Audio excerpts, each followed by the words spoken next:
Mexiko. Seit einigen Tagen sind wir hier in Veracruz, in der Hafenstadt von Mexiko, und warten darauf, dass Sueli ankommt. Der hat ein bisschen länger als wir, nämlich 3 Wochen. Wie wir uns hier anklimatisiert haben und ob die Verzollung, Importpapiere etc. alles geklappt hat, das verraten wir euch in diesem Video. Viel Spaß!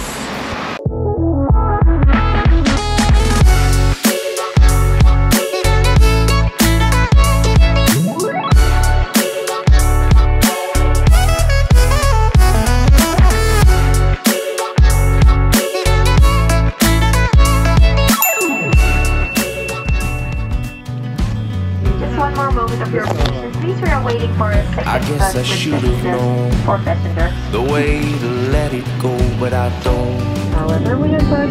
No, I'm getting there, it's breaking your. Mit 4 Stunden Verspätung haben wir es geschafft. Wir sind endlich in unserem Airbnb in Veracruz angekommen.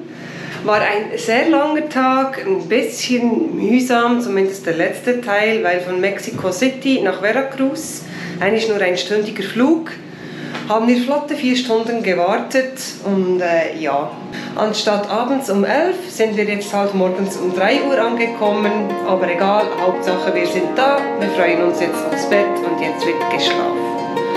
Ganz lange geschlafen.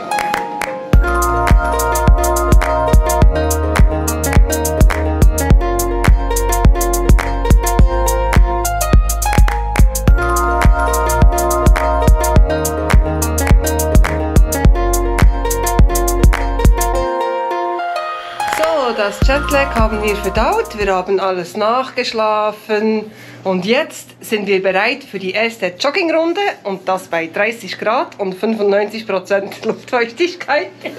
Sandro ist nicht so begeistert, aber er kommt trotzdem mit.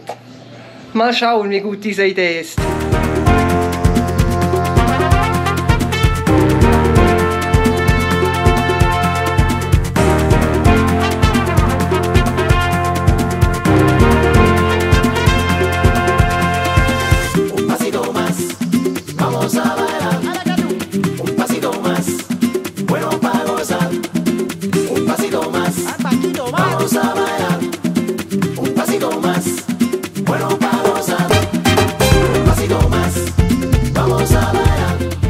Wir haben es geschafft. 11 Kilometer haben wir immerhin hinter uns gebracht. War gar nicht so schlimm mit der Luftfeuchtigkeit.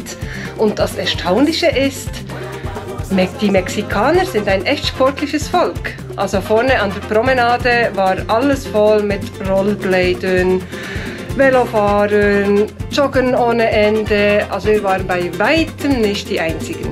Nicht wie in Hamburg, wo ich angeschaut wurde wie ein Außerirdischer. Ja, macht Spaß. Zum Glück haben wir ein klimatisiertes Zimmer, da ist das Nachhausekommen umso schöner.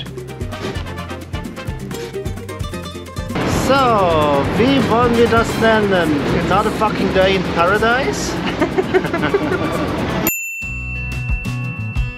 Wir sind hier vor dem Office von unseren beiden mexikanischen Agenten, der Claudia und dem Jesus. Die Einfuhr ist doch um einiges einfacher, wenn man mit Agenten zusammenarbeitet, die zwar noch mal ein paar $100 extra kosten, aber da Mexiko nicht unbedingt bekannt ist als einfachstes Einreiseland, hilft das bestimmt. Auf jeden Fall gehen wir jetzt heute zur Bank und schauen, dass wir die temporäre Importpapiere kriegen, damit das Fahrzeug dann 10 Jahre hier in Mexiko bleiben kann. Wird wahrscheinlich nicht so lange hier sein, aber trotzdem nice to have. Let's go! Gemäß unserer Agentin kann das mit dieser schönen Schlange hier dauern bis abends um 6, bis alle durch sind. Das Schöne ist, dafür zahlen wir ja die paar $100, damit wir jetzt schön irgendwo einen Kaffee trinken können. Und die beiden Ladies stehen in der Schlange. In der ganzen Bank arbeitet genau eine Person und pro Kunde kann es bis zu 1 Stunde dauern. Was soll man da noch sagen? Geduld ist angesagt. Ich bin jetzt sage und schreibe fast 2 Stunden dort am Tisch gesessen, habe 2-mal geblinzelt, einmal gelacht und die Papiere waren erledigt. Aber der Prozess war wirklich mühselig und ja, wichtigste ist, wir haben es geschafft. Sueli ist importiert. Endlich ist Whaley angekommen mit 5 Tagen Verspätung. Doch das macht nichts, denn er ist ja jetzt da und wir gehen ihn jetzt suchen.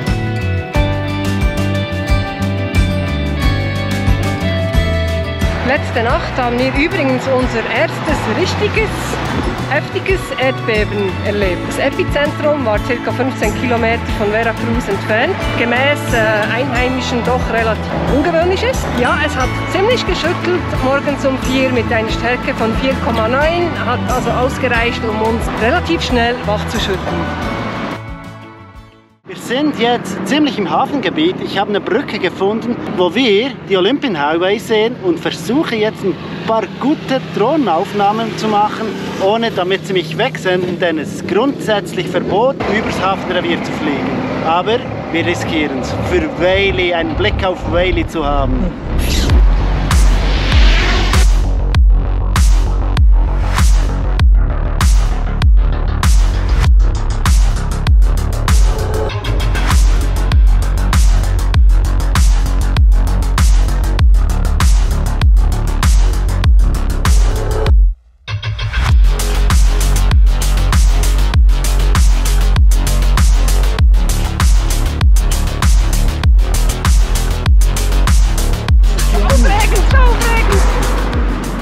So, ich hatte schon die ersten Kontakte mit der Securitas, weil ich am Filmen bin, und wir machen doch uns besser jetzt auf und davon, und so haben wir wenigstens ein bisschen Filmmaterial. Doch Whaley haben wir leider nicht gesehen, aber das wird schon.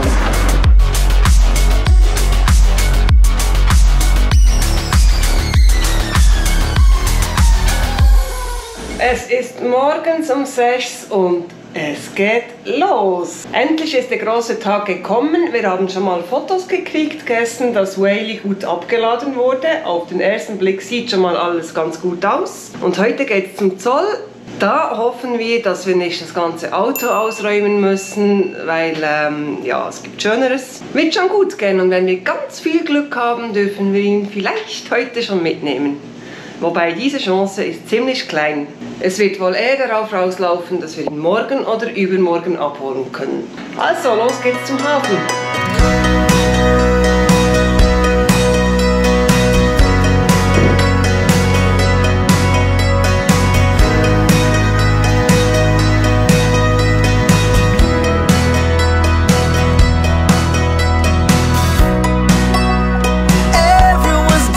Und der Tag beginnt ja schon mal perfekt.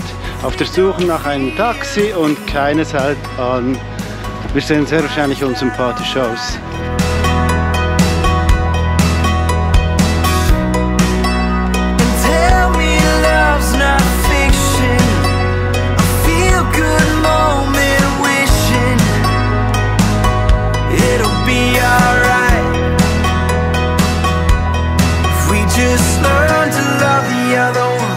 Ja, wir sind gespannt, ob alles klappt, wie wir uns das vorstellen. If we just stop to help each other run, yeah, if we could learn to love the other one, if we could pray for the other one, if we could look into each other's eyes and take the time to love the other one.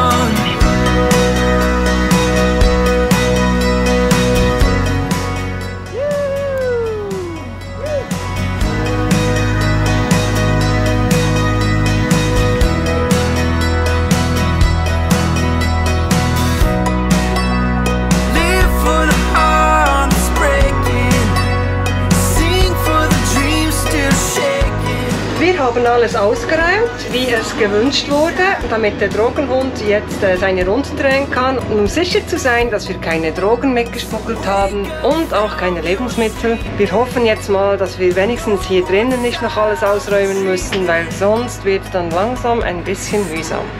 Ja, und jetzt lassen sie uns offensichtlich noch eine Stunde oder zwei in der brütenden Hitze morgens um 8:30 in Mexiko stehen, aber ja.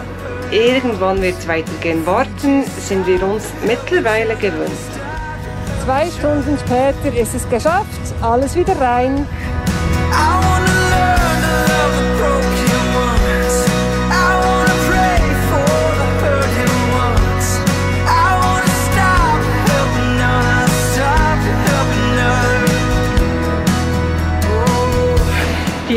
Reise nach Mexiko hat übrigens problemlos funktioniert.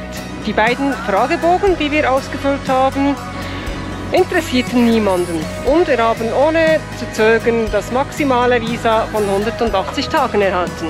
Wir haben nun also gemütlich Zeit, dieses riesige und vielfältige Land zu erkunden. Die Corona-Maßnahmen in Mexiko sind im Vergleich zu Deutschland sehr angenehm. In Deutschland, wo man sich überall registrieren muss, wenn man schon nur eine Cola kaufen will an einem Kiosk, ist es hier richtig gemütlich. Sie messen zwar überall Fieber, Desinfektionsspray gibt es hier wie Sand am Meer und alle tragen eine Maske, aber ansonsten geht hier das Leben ganz normal weiter. Ich denke, wir können hier ziemlich unbeschwert reisen, auch wenn wir sicher vorsichtig sein müssen, weil die Zahlen doch relativ hoch sind. Part 3 von unserer Aktion Befreit Whaley ist am Starten. Wir machen uns bereit für Whaley zu holen und dann sind wir wieder on the road again. Wir freuen uns. Und übrigens, es ist wieder morgens um 6:30. Hey. If we could learn to love the other one, if we could pray for the other one, if we could look into each other's eyes and take the time to love the other one.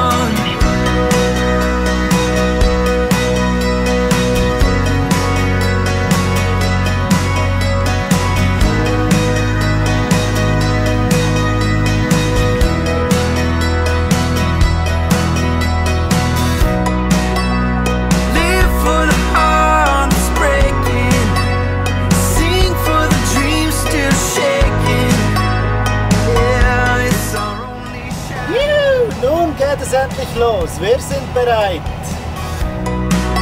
So wake up from your sleeping, no more time for dreaming. Just open up your eyes and see that we could. Wir sind am Zoll angekommen, um rauszufahren und ihr dürft dreimal raten, was wir jetzt machen. Warten. Just stop to help each other, stop to help each other. Oh, I wanna learn to love the broken ones. Wir haben es geschafft. Nochmal 3 Stunden warten, aber jetzt sind wir auf dem Weg zum Hafen rauszufahren. Hoffentlich finden wir den Weg. Alles geradeaus, 8 Kilometer lang. Wird schon schief gehen.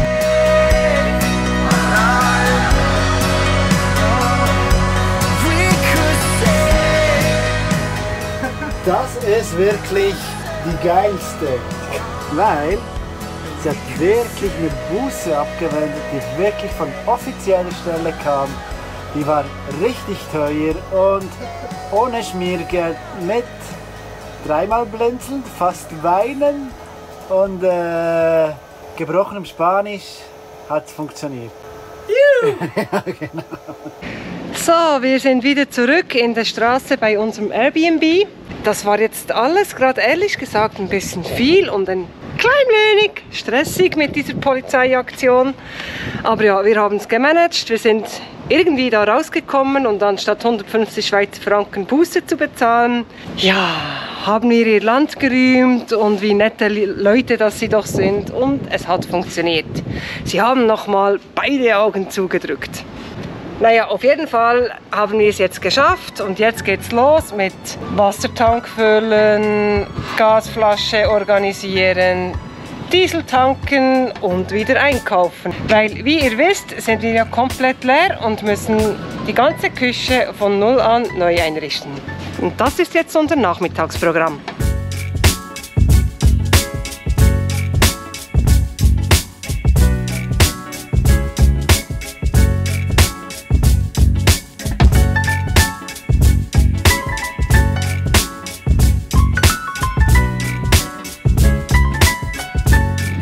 Wir sind wieder zurück von unserer Einkaufstour. Wir haben eingekauft, wir haben Gas gefüllt. Was haben wir noch gemacht? Wir haben sonst noch ein bisschen Sachen eingekauft, die wir noch gebraucht haben. Und wir haben es doch wirklich geschafft, noch ein zweites Mal von der Polizei angehalten zu werden. Toll, nicht?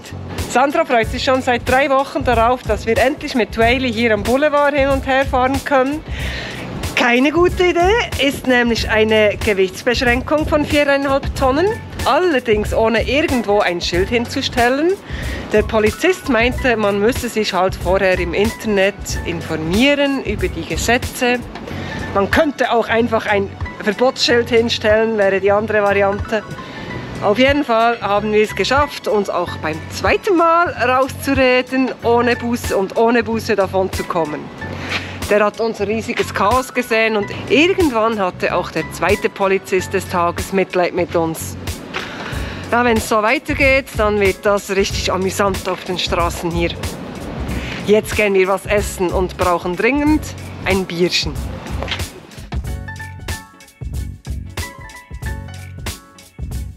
Die letzten paar Tage haben ihre Spuren hinterlassen. Wir waren doch ziemlich müde, uns auch ziemlich gebraucht, das Auto rauszuholen und wieder einigermaßen fahrbereit zu machen. Doch wir sind nun auf dem Weg, Mexiko zu exploren. Genau, wir sind an unserem ersten Stellplatz angekommen. Die erste Nacht on the road haben wir hinter uns. An einem ganz netten Stellplatz hier in Tlacotapa, hier in Tacloban. Um hierher zu kommen, waren knapp 100 Kilometer, haben wir also gute 2,5 Stunden gebraucht. Eine ziemlich anstrengende Reise. 35 Speedhumps und nicht Toppes und nicht irgendwelche, sondern die brechen dir die Achse. Alle haben uns vor diesen Toppes gewarnt, jetzt wissen wir wieso. Und sie sind sogar auf der Autobahn. Das ist richtig geil. Wir haben sogar schon unseren privaten Touristenführer. Der führt uns jetzt durch die Stadt. Mal schauen, was wir alles erleben. Aber das seht ihr beim nächsten Mal. Bis dann! See you!